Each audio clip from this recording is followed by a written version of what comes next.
Well, I've been a bell ringer for many years, for about 30 years. I started, in a different church, but it's really a wonderful um, musical experience because you're playing with other people, but you also have your particular two notes that you're with the sharps and the flats that you're responsible for. So it's challenging because you don't play all the time, but you have to, when you do play, you've got to come in just right. So we've been very fortunate to have here at the chapel a well-established bell group. And I came over, and within a few days, the director said, we need an extra bell player. Have you played bells? I said, no, but I love to play ensembles. When I was a kid, I played in orchestras, so I thought that this could be fun. And it was. And she was she just kind of threw you in the deep end and said, oh, you can do this, and I went, oh, okay. Instantly loved it. It was just very satisfying. It's always, to be in an ensemble of any sort is, I think, the best escapism there is. There's no stress. There's just, concentration and pleasure. It's hard to explain if you're not in a musical group, but it's a wonderful thing. I also think for older people, it is a gift. And I started because we lost somebody in the bell choir. And so I thought, I can do this. So Katherine practiced on me a couple times and gave me some lessons that summer. And it was fun.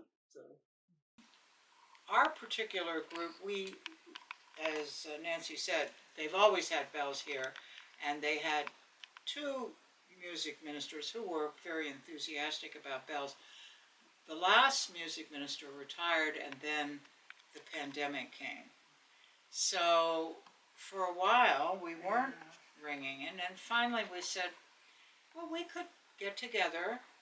Because we're spaced out, we wore masks, and since I had been ringing for many years, I said, well, I'd be glad to pick the music out and get us going again.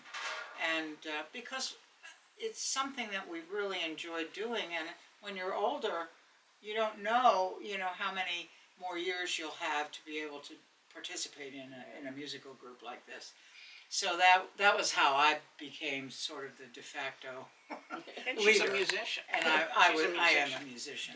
Ring, you snap your wrist, so you bring it out, and then it'll just keep ringing and ringing unless you silence it. So that's called, you put it next to your body to make the sound stop.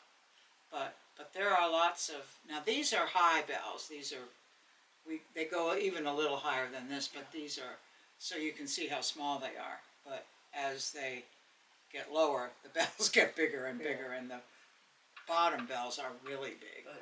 Your bell set is unique to you.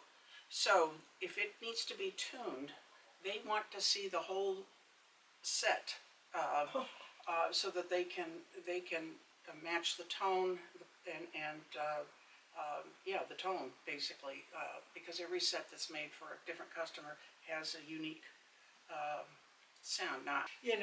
We have a wonderful group here. I mean, a wonderful group of used to be all ladies and gentlemen who they come, and when they come to practice, they just practice. So we practiced an hour and a half once a week, but we run through lots of music, and they're very dedicated. A lot of people take their books home, and try to practice at home like this.